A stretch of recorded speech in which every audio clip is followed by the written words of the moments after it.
the COVID-0 meeting of the 11th of October is that the government chief scientific advisor made plain, because he says it in terms, that the level 3 baseline, that's to say the standard level 3, but the highermost level 3 level, was highly unlikely to bring the R below 1, and so highly unlikely to control the growth of the epidemic. Is that why you said earlier, and you've said it in your statement, you felt the tier system was nevertheless worth a try? There were doubts expressed before you even announced it as to whether or not it would work, but your assessment, and it was ultimately for you to decide, your assessment was it was worth the shot. It was, and it wasn't just my assessment. I think that even after that meeting, as I said earlier, on the 20th or so, you've got continuing scientific corroboration of the rationale behind the regional approach.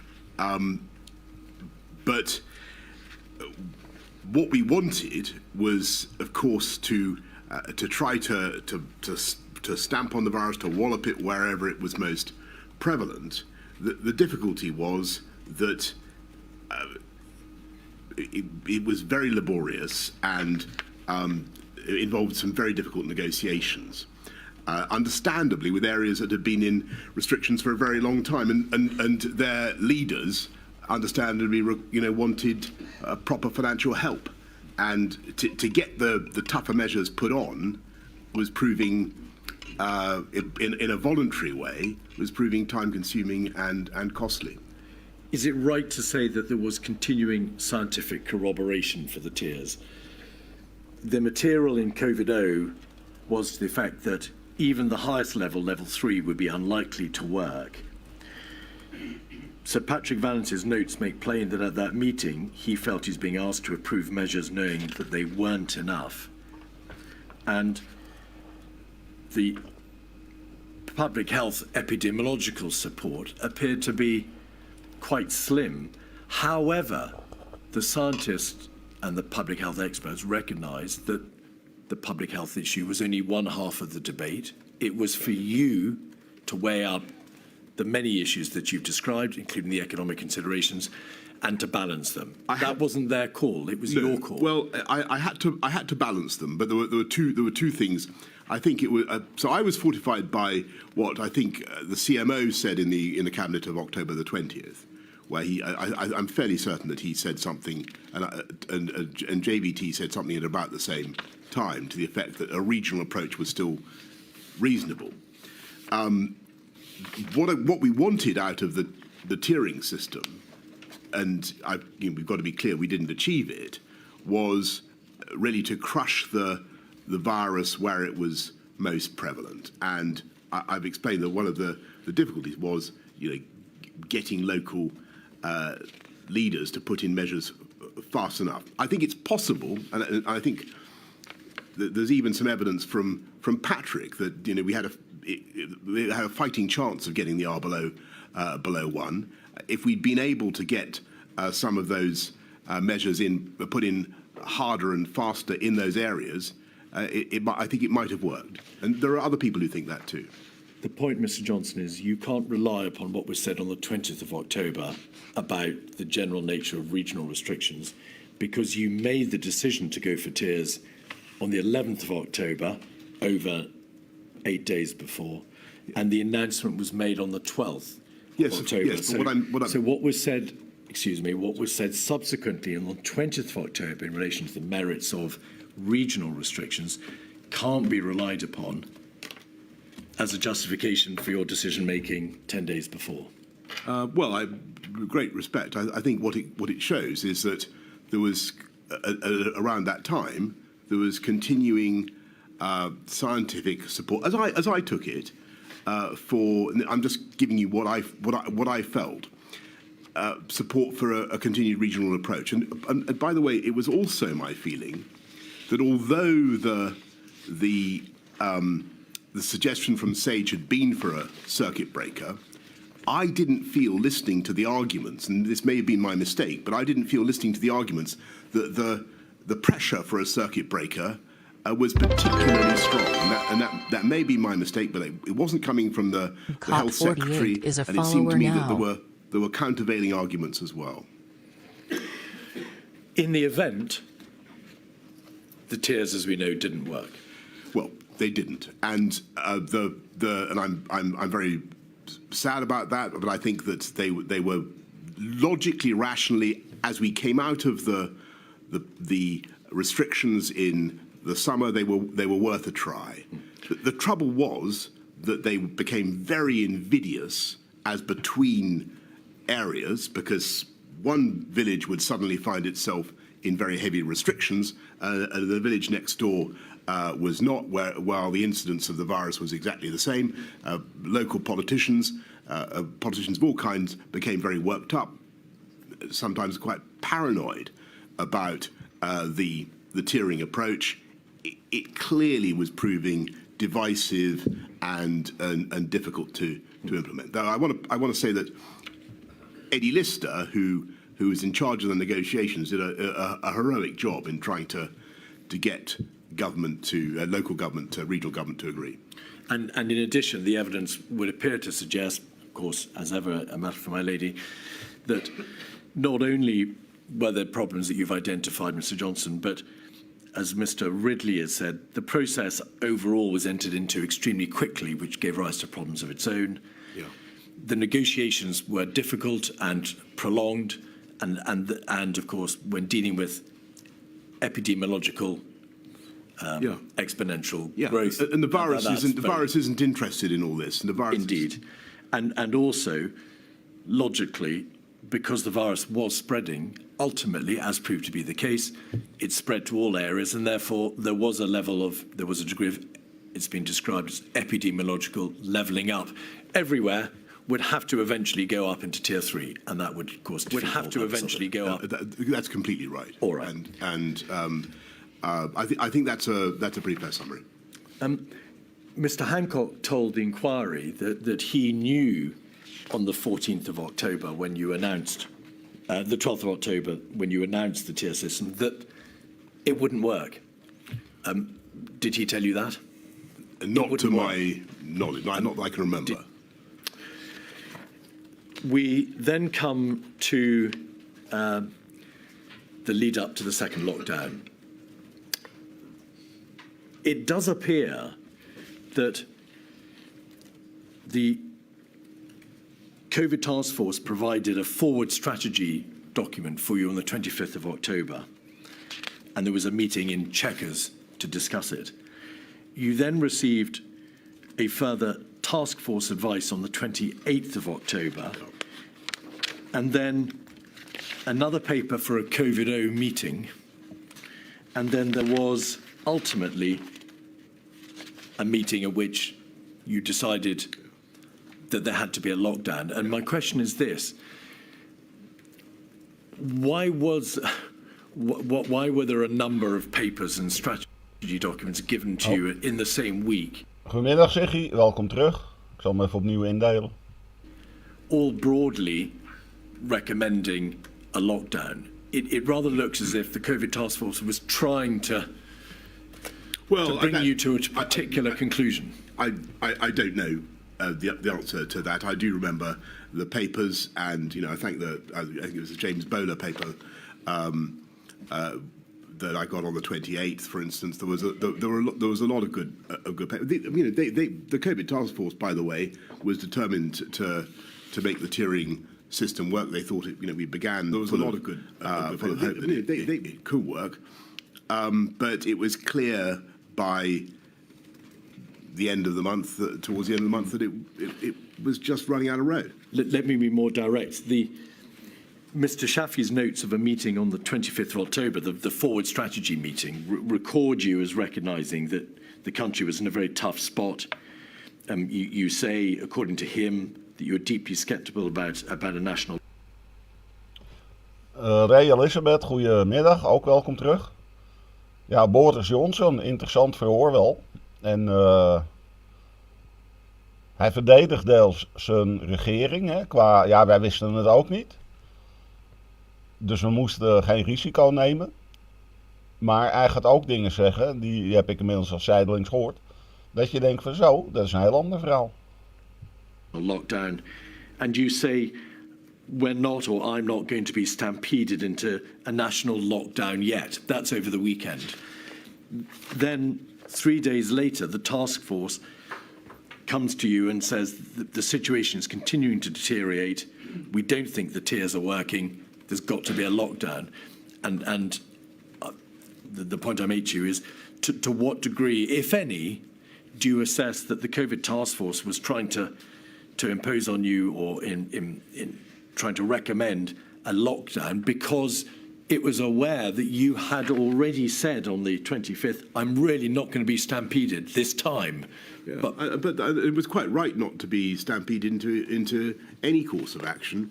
But the virus, irrespective of the COVID task force, the virus was spreading, and it was spreading exponentially, and that was clear from what James Bowler had to say, and that was clear for a long time that it was spreading in areas where it had seeded. We wanted to try the tiered approach. We wanted to try the local approach. That was gradually running out of road, and we had to go for national measures. But I always knew that was on the cards. Having tried measures which didn't prove to work, having been told from July that a second wave was inevitable, do you accept that there is at least a good argument that the tier system should have been conceptualised and put into place earlier, at a time when the prevalence was lower, and therefore the tier system may have been more likely to work, so for September? Alternatively, that a circuit breaker should have been applied in September so as to avoid, possibly, and we will never know, possibly the second devastating national lockdown which you were forced to apply. So on the point about the circuit breaker, I think we've been round that quite a bit. There were arguments for and against. It wasn't actually presented to me as something that we urgently needed to do. It was an option. The health secretary was against it, and there were clear downsides because of the problem of bounce back. And people, as I say, a circuit breaker is not just flipping things on and off. It's a very very a massive intervention. You've got to get it right. And like a lockdown, and it's a complete lockdown. So, and on your point about tiering, should tiering have been introduced earlier and formalised earlier, which is I think what you asked. That's an excellent question. I think that the truth is that we already, for a long time, had a kind of tiering, in the sense that some places remain. Leicester, the Northwest, remained under measures for a long time. It took a while. I'll be honest. It took a while to work out the LCAL system and to work out how to move places up and down. And I think one of the lessons of the whole experience is that when you set Ik move net nog een hele chat up and down. up these artificial boundaries between epidemiological areas in using council boundaries or whatever, you're going to create huge problems and or parliamentary constituents. You're going to create huge problems, and we ran into those. And I say in my statement, I don't think that it in the end worked, but logically it appeared to be the right way to go as we came out. Dat is een heel belangrijke uitspraak die hij net deed. Ik ga hem terugspoelen. Of the in the end problems, and we ran into those, and that is why. I say in my statement, I don't think that it in the end worked, but Hij zegt nu dus eigenlijk tegen de wereld, nou we hebben het allemaal gedaan. En nu in mijn statement heb ik het ook zwart op wit gezegd. Het heeft allemaal niet geholpen.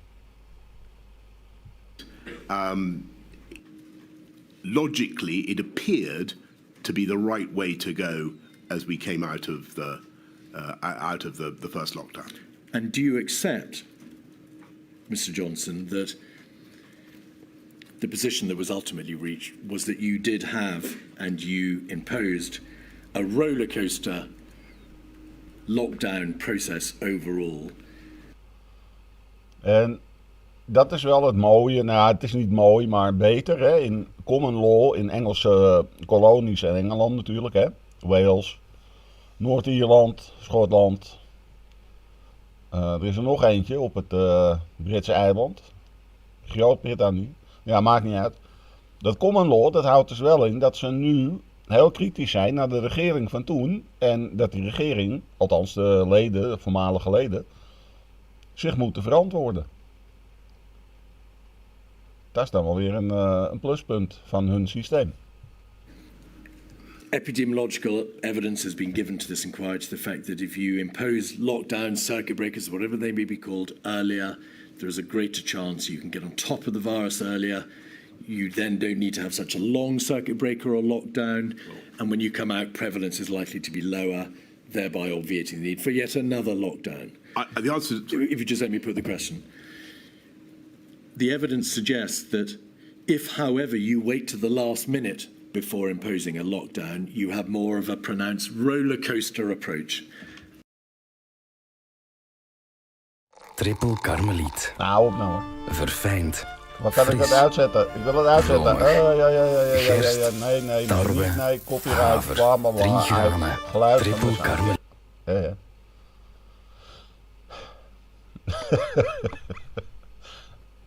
Oh, wacht, ik had gewoon min kunnen doen. Nee, dan heb ik nog steeds geluid. Nou, maakt niet uit. Gaan we weer. Right. That's what you ended up with. No, so a lot of points there, if I may. So, first of all, we didn't delay and then do something at the last minute, as though there were. So neither in March nor in September, October did we do one single lockdown. And I think this is one of the most important points that people need to remember because it's been slightly forgotten. In March, there are a crescendo of measures beginning in I think on the 9th when I first told people to avoid contact and so on. There's school closures, hospitality closures, non-essential retail closure and so on. Then the lockdown on 23rd. Sania, welcome back at Trovo. This one is in English. And it's about the United Kingdom, the former premier in this case, the president, and his government. There is a hearing about the whole Cor Ona times and lockdowns that didn't work and stuff. Very interesting. When it comes to to September, October, again, there's a series of steps that we take nationally in addition to the regional measures. Now, and I've described them: the 9th of September, the rule of 6, the 22nd of September, working from home curfew, so on, so on. Then the tiering system, then lockdown. Now, the question about whether the actions helped change the shape of the curve. I think that they did. I hope that they did. I believe that they did. But epidemiologists will have, and I think it's one of the most important things that the inquiry has to evaluate, in my view, is the exact extent to which those NPIs deflected the progress of the virus. What I also think is that if you look at what happened, particularly the second curve, the second wave, it's very interesting that the first there are two parts to it, and the first wave you can see that the collective impact of what we're doing from September onwards, because we're following it very closely. Dat is nog niet alles, Gitmo. Klein Duimpje en de 7 dwergen, die wilden samen op een unicorn, met de boze wolf, wilden ze naar Den Haag om een coup te plegen. Ja, ik heb geen bron of link voor je, maar ja, het was heel heftig allemaal toen. By this time, does bend the curve. And, you know, again, I will leave it to you to evaluate the exact extent to which that worked and that happened, because that's the crucial thing. We need to explain it properly. But then what happens, as I said earlier on, is that you get alpha, and that we hadn't budgeted for. And that's why the second curve describes the shape that it does. And would you just explain what the significance of alpha was in terms of its additional transmissibility? Yes, well, alpha is alpha is the Kent variant, which was identified in early December. Yeah, Play, you came in too late. Boris Johson already said in a written statement that a lot of the measurements didn't have use for stuff. But before that, like 3 weeks back or something, on the BBC, he was live in a talk show. And that was when I put in the Google notification thing, what's it called? Google Alert. Boris Johnson hearing, etc. Because that was hanging in the air back then. And in the talk show he said, yeah, it was a lot of rubbish. And luckily I didn't get any side effects from the jab. But I have my questions about it, etc. So what he said before isn't what he says now. But this is the lead in. Eh? So this is where he also tells, back then we had to deal with this and that. And WHO said this and that, so we had to react. I'm not a virologist, but there's more to come. I have seen it. It's still going on, the live. It's now paused, but I've seen a bit more of it. And yeah, he's talking way different than back then. But this is all explaining. I don't know why we called it the Kent variant. It didn't originate in Kent, but it was much more transmissible than the original coronavirus. To a very large extent, is this right? The emergence of the alpha variant swept all the pre-existing considerations before it away, because yes, so transmissibility meant that the government's room for manoeuvre was very much more constrained thereafter. That's right. So when you talk about a roller coaster, I would say that roller coaster was very largely driven by nature. The extent to which we were able to control the roller coaster is something that I think we all need to focus on. Well, indeed. The roller coaster was plainly evident from November, hence the lockdown. The Kent alpha variant did not make itself plain until the first 3 or 4 days in December. That's correct. Yeah. So what's happened with the measures that we put in, as I said to my lady before, in that second wave, it actually looks, and I remember Matt telling me this, as though we've started to get the numbers under control again, and that was encouraging. And so it was unbelievably depressing when we got alpha. There was a small margin for discretion, as far as you could see it, in December, because there was some way of trying to delay the more stringent measures that would be required as a result of the alpha variant. There was Christmas to consider. Yeah. Obviously, the prevalence level of the virus, the rate of transmission, was still relatively high in December, although the November lockdown had, of course, brought it down significantly, but not to the same level as it had been brought down to in May. And therefore, there was no possibility, was there, of opening entirely in December.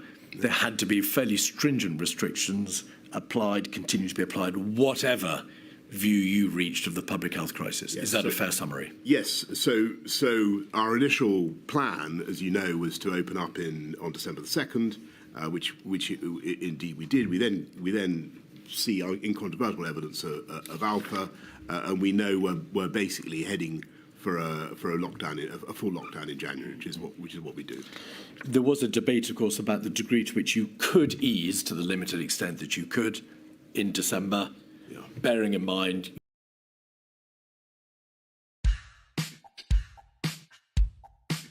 Meer reclame.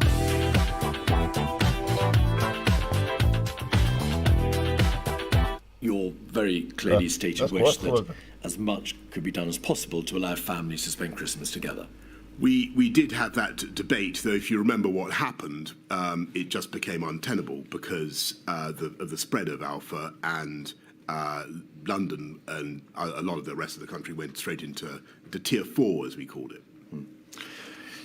I need to ask you, Mr. Johnson, to what extent your decision-making in the middle of December was influenced by the press or your backbenchers, because there are references in the Patrick Vallance diaries to you saying that the view of your backbenchers was to take a particular path. You were minded to agree with them. You appeared instinctively to resist the further reintroduction of the ultimate lockdown measures. No, is there any truth to that?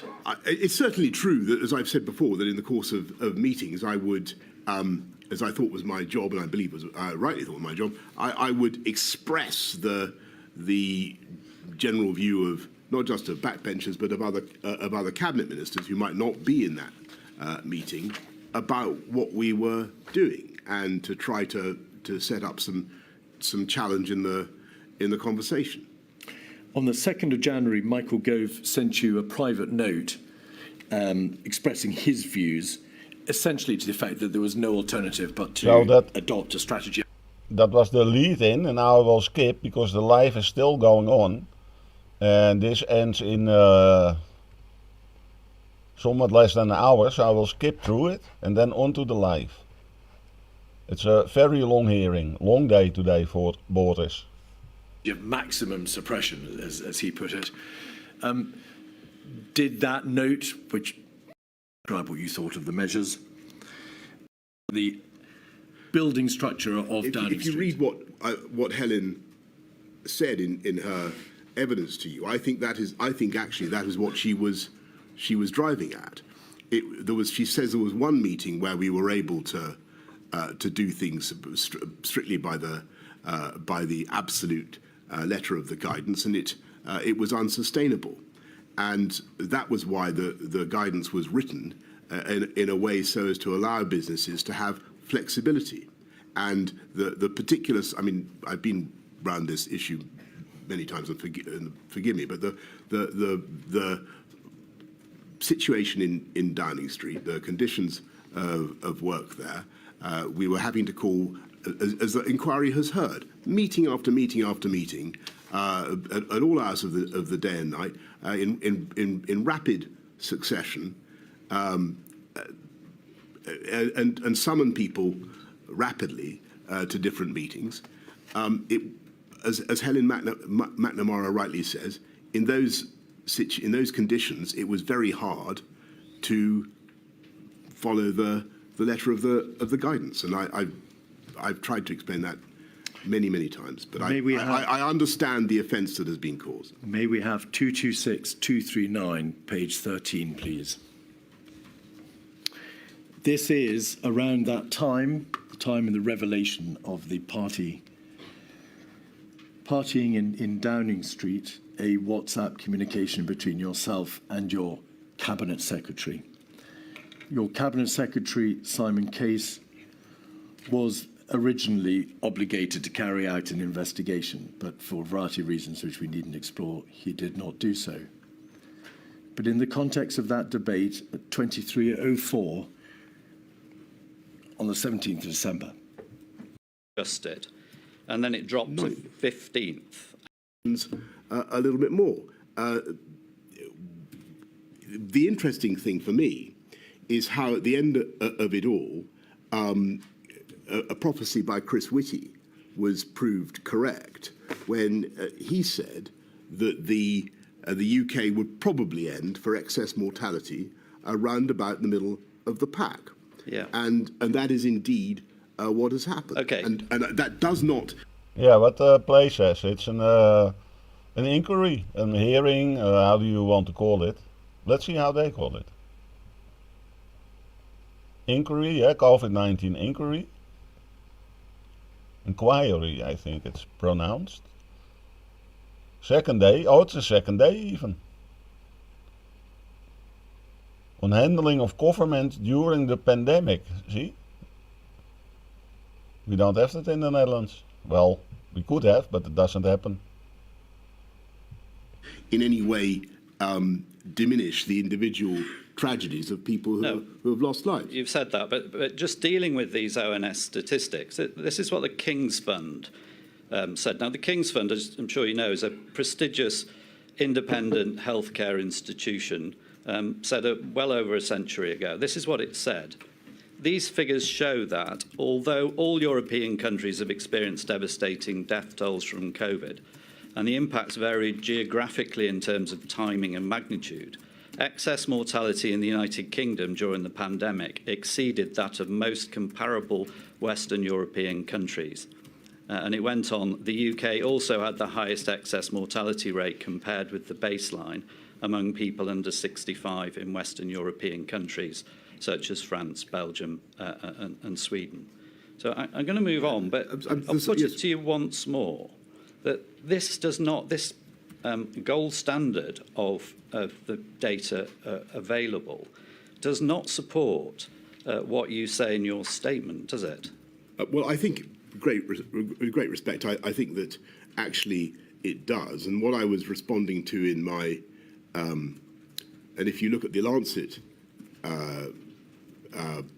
document, the Lancet study, the UK is, I think, about 102nd of 190 or so countries. But in a way, this is all about what ranking they had. That's not that interesting. It is what it is. Someone has to be more stricken than other ones.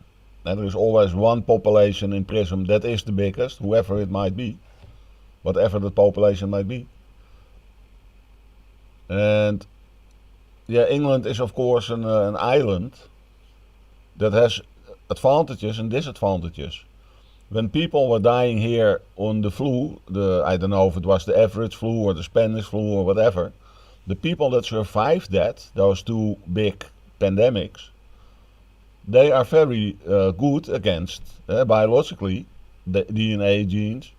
We are pretty well equipped to handle the flu, the common flu, and then it has some variants, of course. But yeah, in the UK there were more dying people than in the Netherlands of the flu. That's yeah, that's how it is. What I think this argument is irrelevant. Of the year, I think it was something like 35 billion items of PPE that we'd. By the 5th of April, the BBC were reporting, still on the website, headline, coronavirus, the NHS workers wearing bin bags as protection.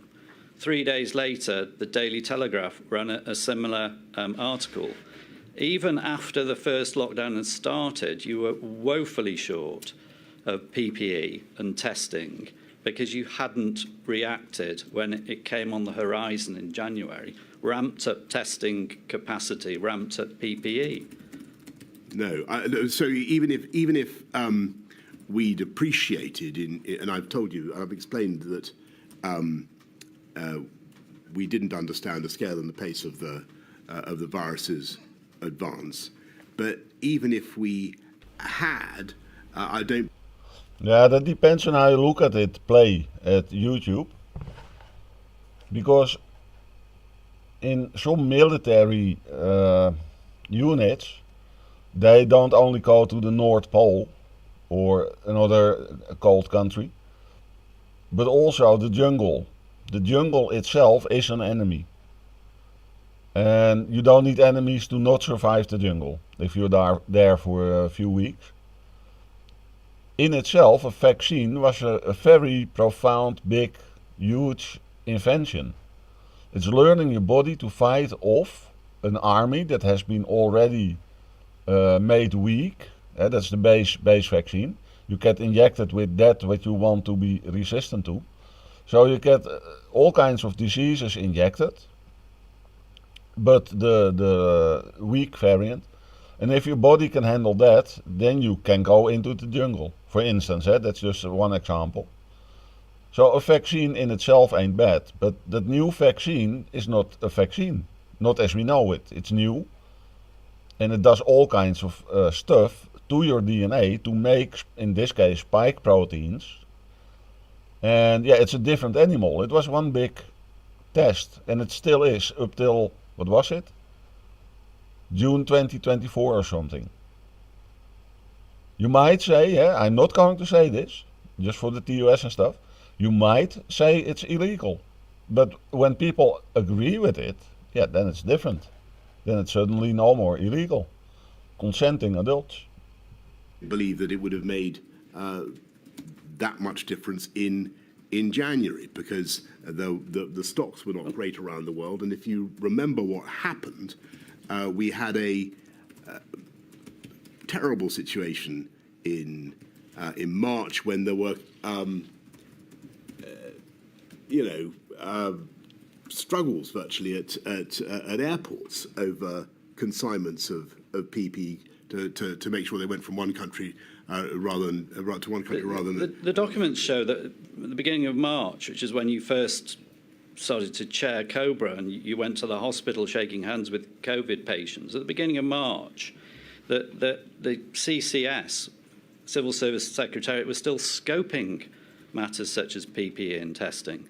By the 26th of April, well into a month into the first lockdown, there's a private email between you and Dominic Cummings, where you say that the T&T, the test and trace plans, were, quote, whistling in the dark with, quote, legions of imaginary Clouseaus and no plan to hire them, and an app that doesn't work. And finally this, a quote, we got to turn it around.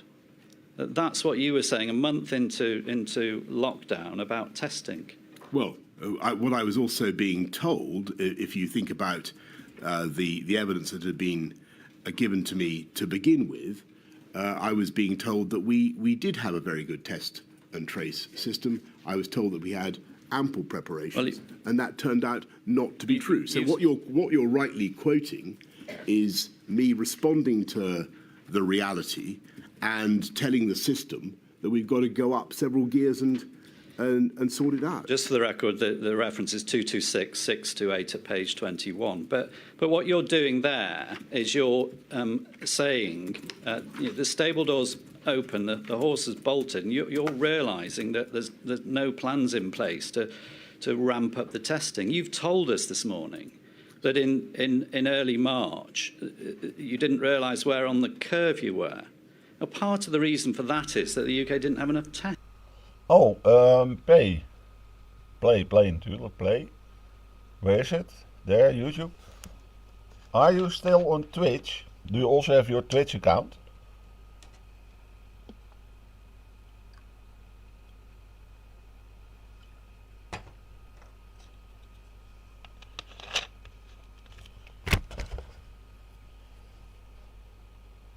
Perhaps play is already gone and there is a delay, of course, from me to him and back. If you are still on Twitch, follow Lead Guitarman 1. I will type it in chat. Lead Guitarman 1. Yeah. No typos, that's the one. On Twitch. He is live now too, and I will rate him later on. But first this. It's almost done. So, need restrictions. And I think probably what I'm saying is, which I then did, because on the 9th, I say that we've got to have yes, the rule of that's where I'm going with this, Mr. Johnson. recognising you've not got your head somewhere else. You're recognising the problem. You're back in a position not dissimilar to March. You're recognising something has to be done, and you're recognising there's opposition to that. So you've got this tension. That's right, isn't it? That's what this reflects. And that's what was Yes, at the exactly. heart of the whole debate. And then, of course. and then we get. But I hope that everybody that you so ably represent understand. My priority was saving lives. But then we. Yeah, in the beginning it was, if you don't know what you're dealing with, better be safe than sorry. That I get in itself for like 3 months or so. Start page. No, Google. In this case I want Google. It's new, so. Someone typed that it is an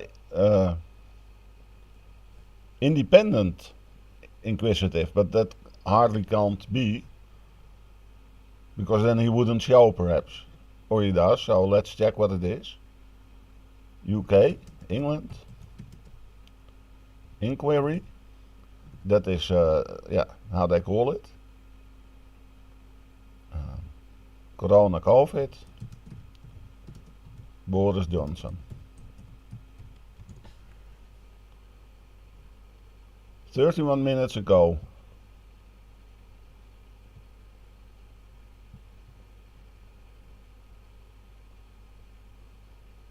Devolved, not involved anymore. Political reasons. Yeah, but you can interpret that and interpret it that on many levels.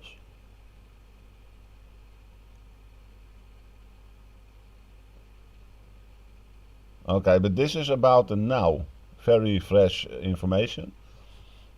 What I'm looking for is who is inquisiting this. And where does it go to, whatever he says.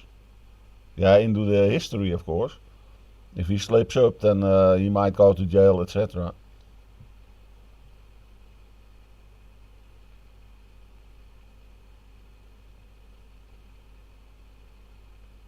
He underestimated the threat from the virus. Okay.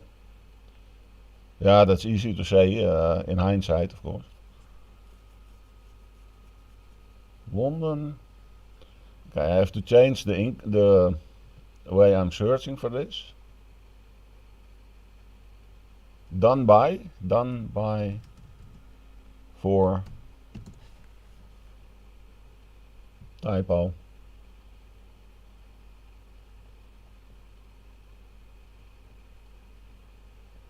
What is the UK COVID-19 inquiry?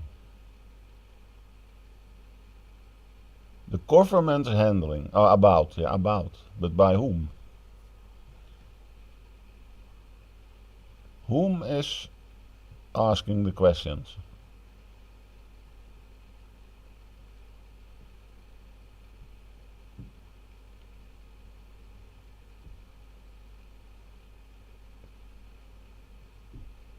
Oh yeah, these two I remember as well.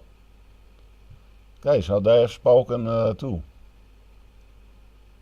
Microphone on, yeah. Then it goes on about the new pneumonia and other stuff. So this also doesn't say how this came into play and who is playing. Is that the government or the judicial? How do you say that? The Justice Department or? No idea. We get to the 21st of September with SAGE recommending this circuit breaker. Just 10 days later, circuit breaker with a attached package. And you reject it. You go with a tier system, which you never refer back to SAGE. SAGE never gets to look at SAGE. Great respect. I think I can repeat, if you like, what I said to the Council for the Inquiry. But the gist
gist of it is that I thought there was. Oh man, there did were I have my microphone downsides off to with the all the proposed, Wikipedia stuff? The doesn't matter. Short version. If I had my microphone off, it came into life, this inquiry, because of let's call it, as most people know, class act in the United States in many series and movies. So the families of deceased people or people that got disabled and that kind of misery. The common law states that they can prosecute people, but before they can prosecute people, they have to hear them out, like the previous president Boris Johnson that's sitting over there. This whole thing is led by a judge, a high judge, and there are lawyers present from families but also from the state, just like in the Netherlands. It's official, it's really a hearing.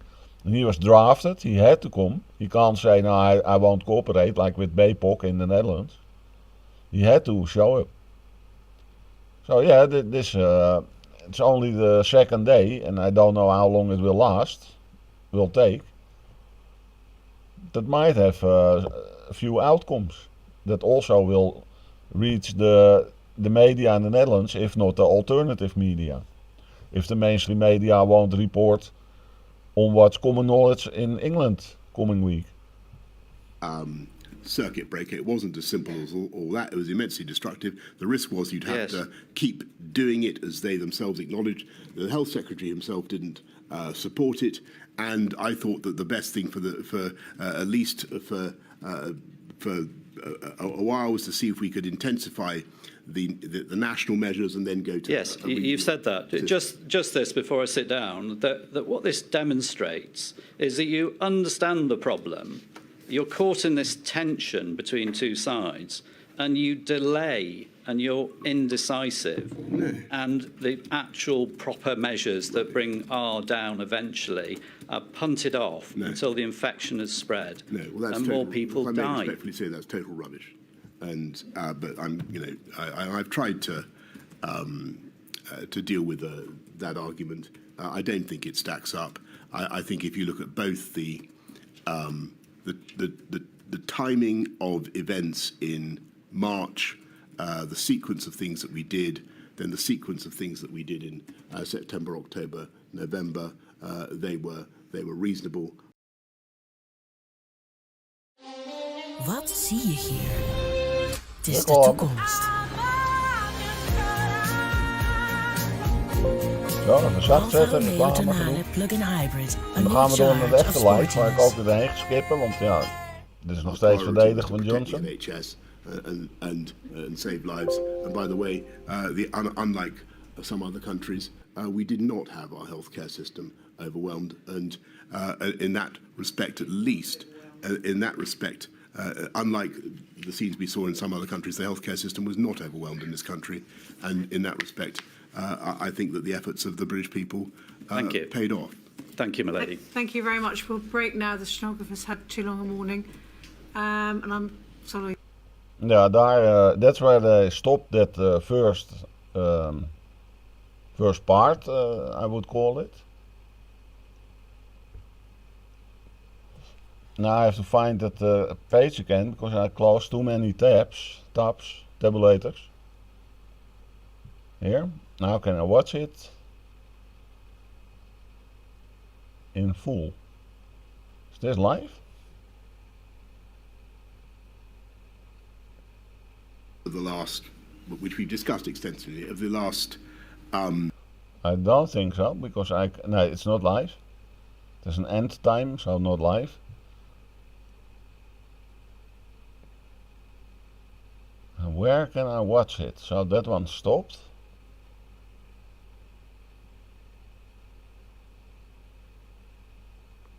The channel perhaps, is it the BBC or something? The Standard.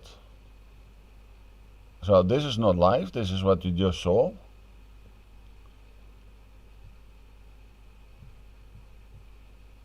But that I hit hide the live button. Okay, I have to make it wider, I think. Back to the main page, their main page.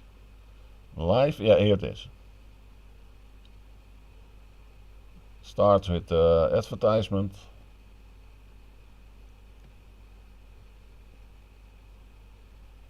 A devastating, lasting, harmful impact on many children, particularly vulnerable children, in terms of their development, their socialization, their educational attainment, their life chances, their physical health, and their psychological well-being. That's fair. We did recognise that. Now, given those answers, can we also agree that the primary problem in March 2020 was not the fact that schools were closed for most children to save lives and protect the NHS?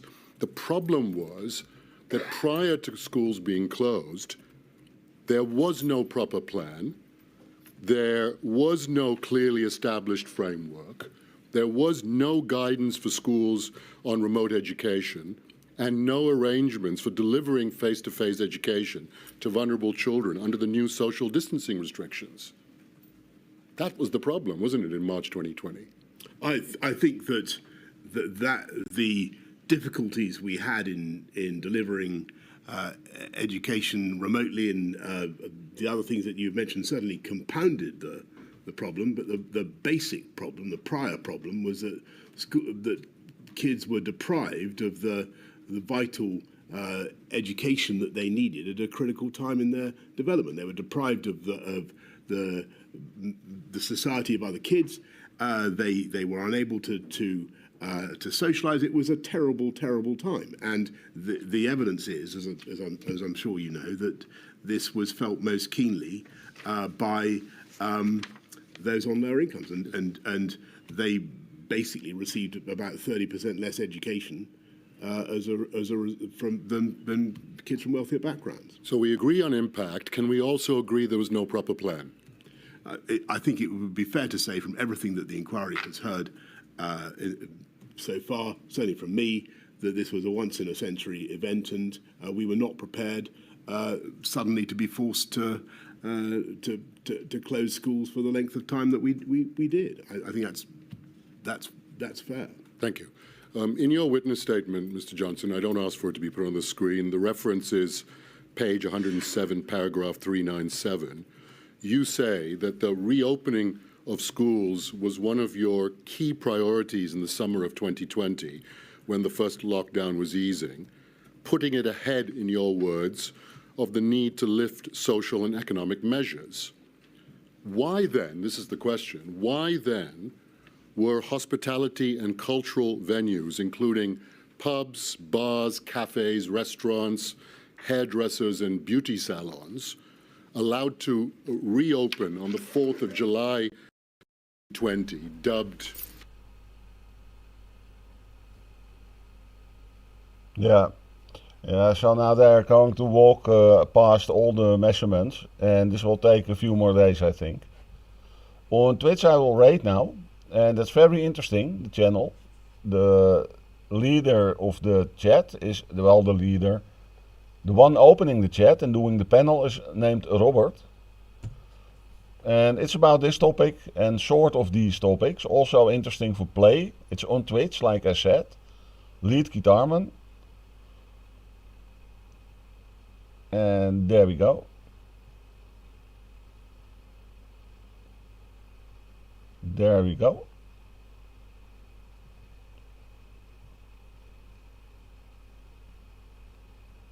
Here, they use more electricity than the average home just to keep the oils and stuff warm. So all these windmills up here that are sitting idle, which is a lot of them, literally takes more energy than it does for an average household to run, while it's just sitting there doing nothing. We have in Germany here, we have a very, very famous and very, very old, they call it face story forest. It goes over a couple different states, and is very, very famous. Many, many children in their life grown up have seen that. Many families been there. And they destroy it on purpose to build fucking windmills in there. It's history. It's part of our history, and they destroy it on purpose. You're bumming, Val. There's no toffees here.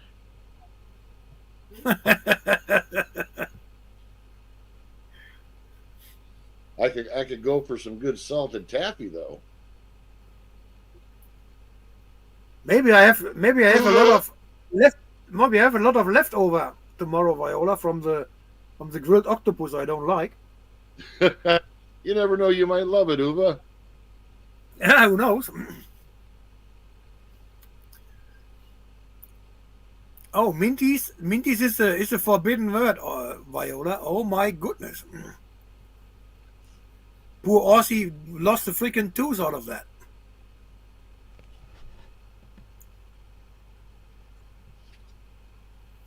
Oh, the Aussie got all the toffees.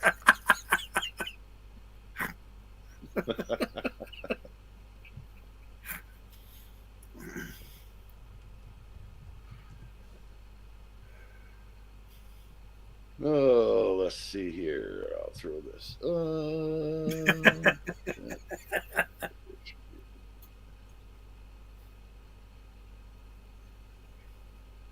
Yeah, Braveheart, I will tell you tomorrow.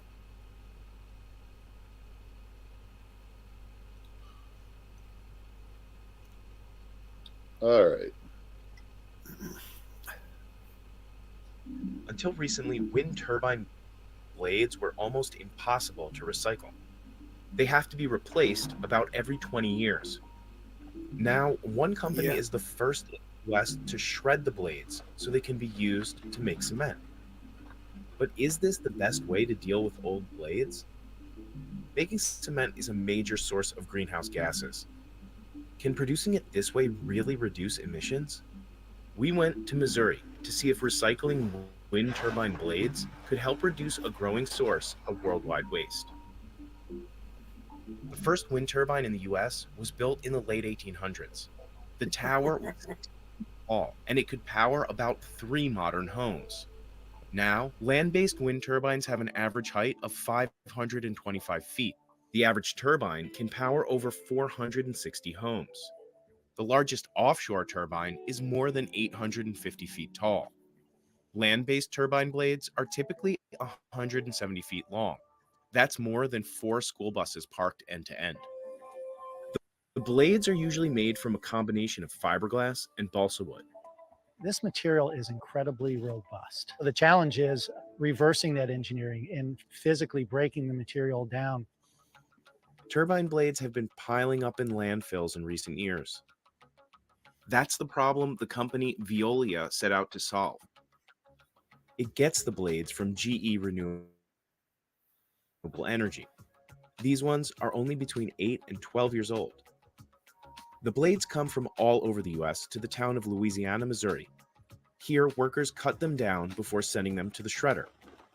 The biggest challenge is just getting them cut perfectly, just to feed them through the shredder without damaging anything.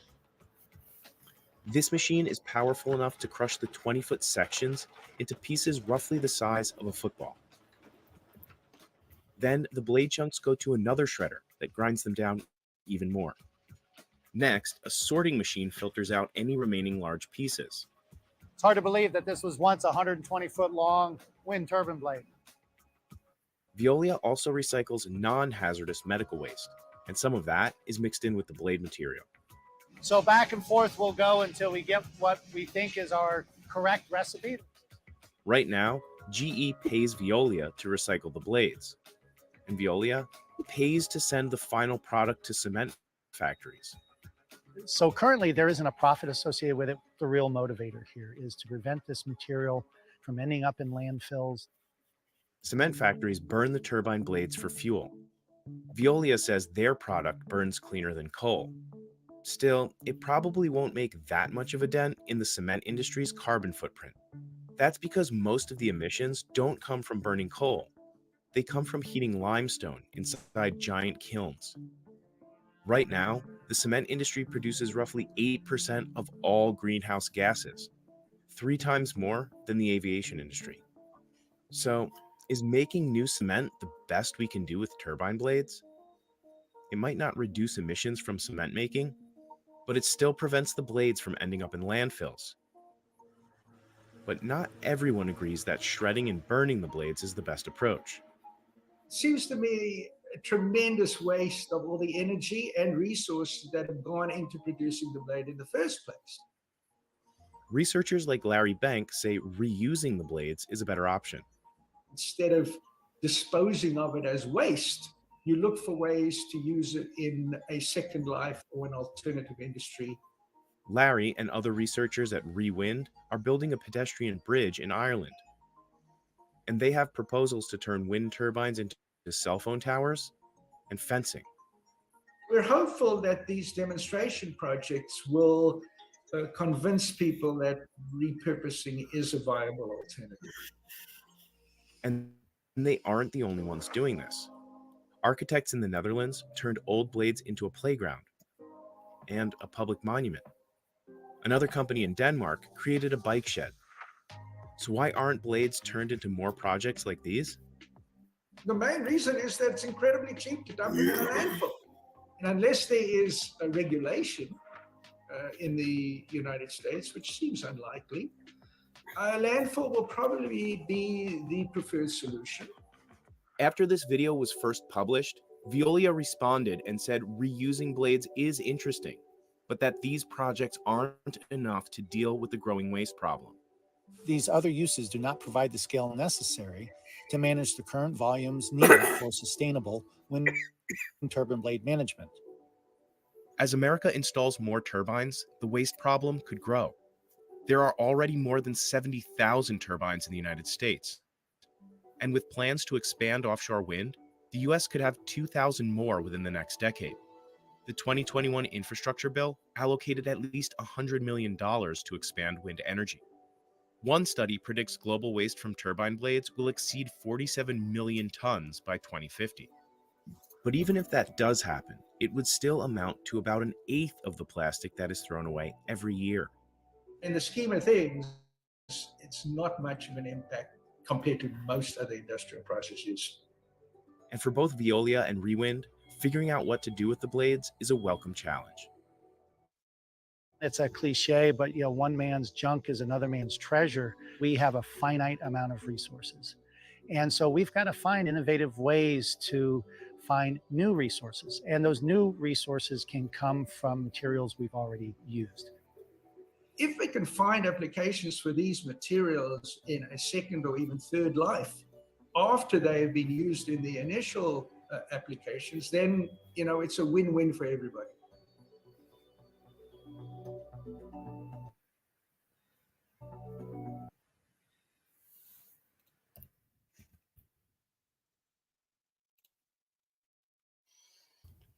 Yep. That's the thing with all this stuff. They sound great on top of it. What the hell you do with the shit after the fact? Yeah. Yeah, there you go. Right, Salty, Trump to use and rebuild the wall. Yeah, no doubt. Salty is right. Can you imagine how much freaking oil is used to make all these blades? Because it's all fiberglass. It's absolutely insane. Yeah, and frankly, I can't see grinding up fiberglass and putting it into the environment being a good idea.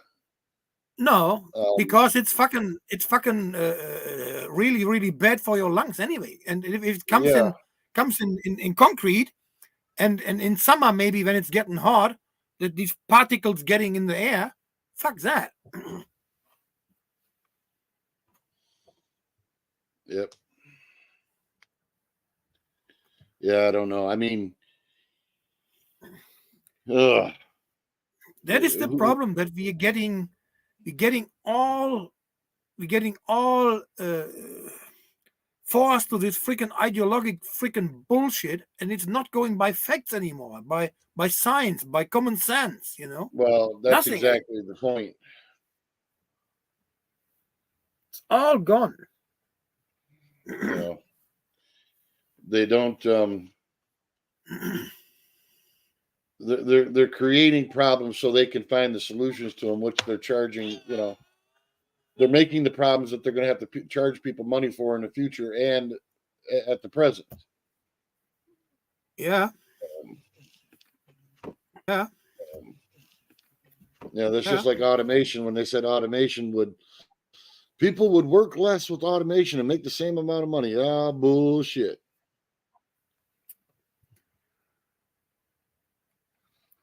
The thing is, we all know that the real deal started with the industrialization. That was the beginning of the end of human rights, of human whatever, of mercy, of everything. Once they started the industrialization, this is like automation. When they said with producing oil and steel and mass production of cars and all that shit, we were toast. Well, there's things that can be done, Uwe, where where they can recycle things, but it has to be materials that actually can be recycled. It's like when they went to plastic bottles and shit because they claimed it was better because you have less weight to transport. Yeah, but what the hell happens to all the plastic after the fact? Whereas glass bottles, they just melt them back down and make new ones. It's not a problem. And then we come back to the point of hemp. You could use hemp for fashion industry, for even for construction and whatever. You can use hemp for all kinds of stuff. And it's growing so fast that you can harvest it 3, 4, 5 times a year. So it's like grass. Yeah, it depends on where you're at.